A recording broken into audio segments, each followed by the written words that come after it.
몇 년 전에 제가 우연히 어떤 여자 목사님의 설교인지 간증인지 하는 것을 듣게 되었습니다. 그분은 흔히 말하는 밑바닥 인생부터 주의 종이 되기까지의 일들을 비교적 솔직하고 담대하고 또 강한 어조로 강의하는 내용이었습니다. 그래 그렇구나, 그럴 수 있지 등등 공감하는 부분도 있었습니다. 그러나 그 모든 것을 이해한다 쳐도 그가 뱉은 한마디에 모든 걸 의심하게 되었습니다.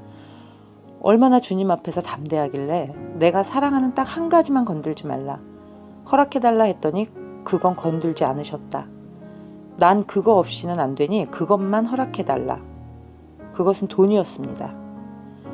하나님이 그것만은 손대지 않겠다고 하셨고 그 부분은 오히려 더 채우셨다는 얘기였어요.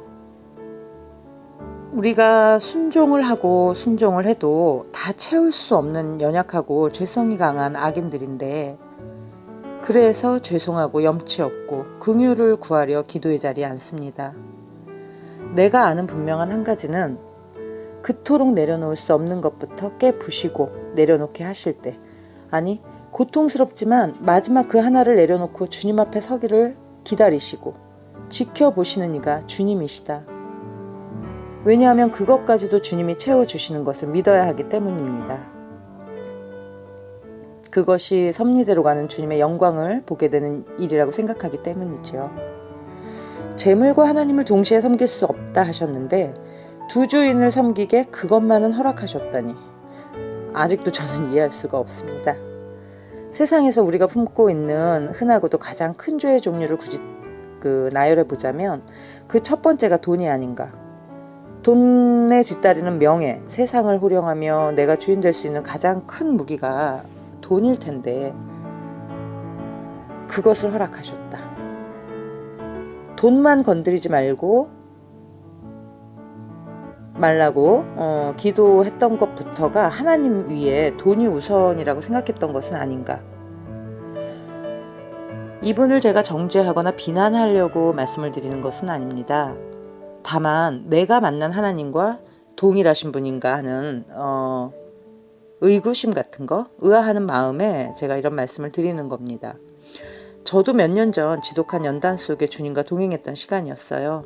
저도 돈을 구했습니다. 분명 욕심에서 비롯된 것이 아니라 생활고에 시달렸던 탓에 살아가야 하는 필요를 구했습니다. 아이를 가르쳐야 했고요. 끼니를 채워야 했고 공과금을 내야 하는 내겐 돈이 아니라 정당한 필요였습니다. 매일 울었고 애통하는 심령, 가난한 고아와 과부의 그 심령으로 매달렸습니다. 그 시점에서 주님을 만났고 함께 해주셨습니다. 그러나 어렵게 만난 주님은 내게 알라딘 램프의 지니처럼 내 소원을 돈으로 채우지는 않으셨어요.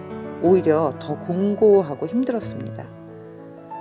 주님은 당장 눈에 보이는 그 실물들은 아니어도 소망과 평강으로 함께 하셨습니다.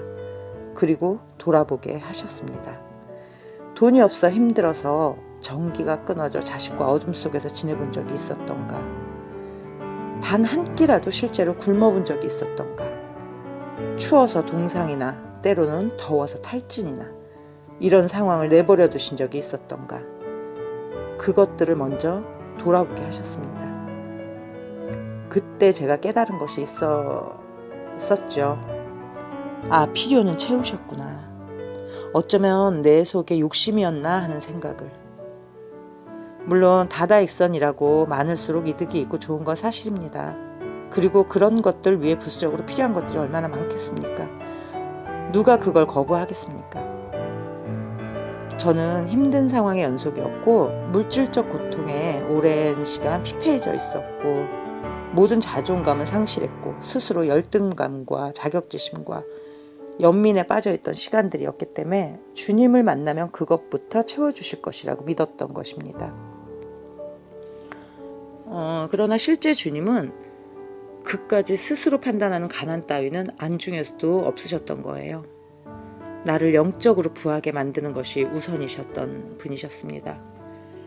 두려움에서 담대한 나로, 열등감에서 용기 있는 나로, 세상의 눌림 속에서 자유할 수 있는 나로, 어둠에서 빛 가운데로 일어설 수 있는 나를 친히 이끄시고 싶으셨던 겁니다. 정작 돈이 필요했던 나는 그 견인하심에 이끌려 주님밖에 보이질 않았고요. 현실에선 아무것도 해결되지 않았지만 평강으로, 환희로, 소망으로, 기대로, 비전으로 날마다 주님의 얼굴을 구하는 기도로 그 모든 것이 달라져 갔습니다. 내게는 천금보다 더 귀한 주님이셨습니다. 하박국의 그 말씀이 기억나는 때였습니다. 비록 무화과 나무가 무성하지 못하며 포도나무에 열매가 없으며 감람나무에 소출이 없으며 밭에 먹을 것이 없으며 우리의 양이 없으며 외양간에 소가 없을지라도 나는 여호와로 말미암아 기뻐하리로다 하셨던 그 하박국의 그 고백이 내게도 넘쳐났던 시기였습니다. 내가 가장 사랑하는 것을 내려놓지 않겠으니 주님은 두 번째 줄에 나를 위해 변함없이 그 첫 번째를 채워주십시오 하는 그 기도를 하고 그 기도에 응답을 받았고 허락하셨다는 것이 저로서는 아직까지도 아이러니한 일입니다. 저 역시 다 순종하지 못하는 스스로 알고 있어 괴로운 면면들이 있습니다. 그래서 더욱 괴롭고 늘 죄인된 마음으로 저를 낮추십니다. 그것은 분명히 괴로워해야 하는 거고 또 내려놓게 해달라고 기도해야 하는 그런 자세이며 마음이라고 생각합니다. 내가 주인 삼은 모든 걸 내려놓을 때 주께서 내 주인 되시며 나는 그의 구별된 종이 되는 것이다. 나도 주님 앞에 죄의식을 품고 산다. 그러므로 십자가 위에 대속하신 주님 앞에 꿇어 앉는다. 아직도 마음으로 육신으로 온전히 내려놓지 못하는 것이 있습니다. 두렵고 괴로우며 또 자유할 수 없는 부분이 주 안에서의 내 실체임을 발견할 수 있습니다. 저는 세상에서는 전혀 꺼리낄 것이 없다고 생각하지만 주 안에 속한 나는 죄송스럽고 고통스럽고 스스로 정죄 속에 갇혀 많은 눈물을 흘리는 세월입니다. 그것만 허락해달라, 건드리지 말아달라.